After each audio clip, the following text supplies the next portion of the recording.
علامہ اقبال جس دور میں ہوئے ہیں یہ اعلیٰ حضرت کا بھی دور ہے، ہم اثر ہوئے ہیں۔ اعلیٰ حضرت کی ولادت 1856 میں ہوئی ہے اور علامہ اقبال کی ولادت 9 نومبر 1877 میں ہوئی ہے۔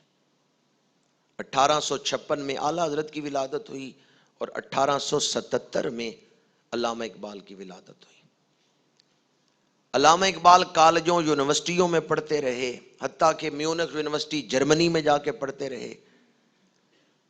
اعلیٰ حضرت کی زندگی قرآن اور حدیث کی خدمت میں گزری، لیکن یہ بات حیران کن ہے کہ وہ کالجوں یونیورسٹیوں میں پڑھ کے بات وہی بیان کر رہے ہیں جو اعلیٰ حضرت مسند تدریس پہ بیٹھ کر بیان کر رہے ہیں۔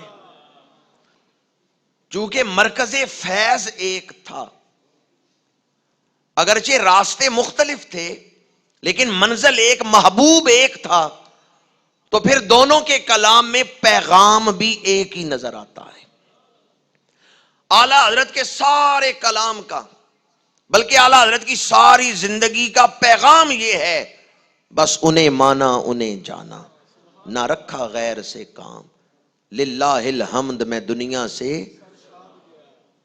انہیں مانا انہیں جانا، نہ رکھا غیر سے کچھ کام، للہ الحمد میں دنیا سے مسلمان گیا۔ با خدا خدا کا یہی ہے در، نہیں اور کوئی مفر مکر، جو وہاں سے ہو یہیں آ کے ہو، جو یہاں نہیں سو وہاں نہیں۔ اور یہی بات جب اقبال بیان کرتے ہیں تو کن لفظوں میں، با مصطفیٰ بے رساں خیش را کے دیں ہما اوست، اگر با او نہ رسیدی تمام بو لہبیست۔ اقبال کہتے ہیں نمازیں پڑھ لو، روزے رکھ لو، حج کر لو، لیکن اگر تمہارے دل میں حضور کا پیار نہیں تو تم مومن نہیں، حضور کی محبت نہیں تو تم مومن نہیں۔ با مصطفیٰ بے رساں خیشرا کے دیں ہما اوست، حضور تک پہنچو یہی دین ہے۔ اعلیٰ حضرت لکھتے ہیں کروں مدح اہل دور رضا، پڑے اس بلا میں میری بلا، میں گدا ہوں اپنے کریم کا، میرا دین پارائے نہ نہیں۔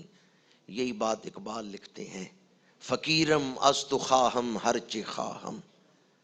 اقبال کہتے ہیں یا رسول اللہ میں آپ کے دروازے کا فقیر ہوں، میں جو مانگوں گا آپ سے ہی مانگوں گا۔ فقیرم از تو خواہم ہر چہ خواہم، میں جو بھی مانگوں گا حضور آپ سے ہی مانگوں گا، کیونکہ میں تو آپ کے دروازے کا فقیر۔ اعلیٰ حضرت فرماتے ہیں کائنات کی رونقیں حضور کے دم قدم سے ہیں، چنین و چنا تمہارے لیے، زمین و زماں تمہارے لیے، بنے دو جہاں، بدن میں ہے جاں، دہن میں زباں، ہم آئے یہاں اٹھیں بھی وہاں۔ اعلیٰ حضرت فرماتے ہیں یہ رونقیں حضور کے دم قدم سے ہیں۔ اور یہی بات اقبال جب لکھتے ہیں نا جواب شکوہ میں، تو اقبال کہتے ہیں ہونا یہ پھول تو بلبل کا ترنم بھی نہ ہو، چمنے دہر میں کلیوں کا تبسم بھی نہ ہو، ہونا یہ ساقی تو پھر میں بھی نہ ہو، خم بھی نہ ہو، بزم توحید بھی دنیا میں نہ ہو، تم بھی نہ ہو، خیمہ افلاک کا ایستادہ اسی نام سے ہے، نبض ہستی تپش آمادہ اسی نام سے ہے۔ اقبال کہتے ہیں میری تو نبض بھی چل رہی ہے تو محمد محمد کا وظیفہ کرتے ہوئے چل رہی ہے۔ اعلیٰ حضرت کہتے ہیں بدن میں ہے جان، اقبال کہتے ہیں نبض ہستی تپش آمادہ اسی نام سے ہے۔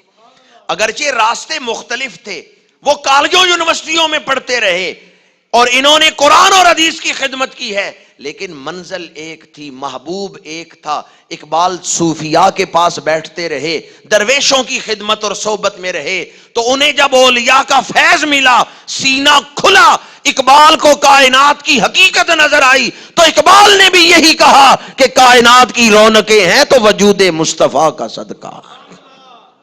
علامہ اقبال نے نہ صرف یہ کہ حضور کی عظمت اور شان، میں جب بھی علامہ اقبال کے وہ اشعار پڑھتا ہوں جن میں حضور کی شان بیان کی ہے تو میں حیران ہوتا ہوں کہ جو مضمون اقبال نے بیان کیے ہیں اپنے کلام میں، کوئی عام شاعر کے ذہن میں وہ مضمون آ ہی نہیں سکتا جب تک کہ حضور کا خاص فیض شامل حال نہ ہو۔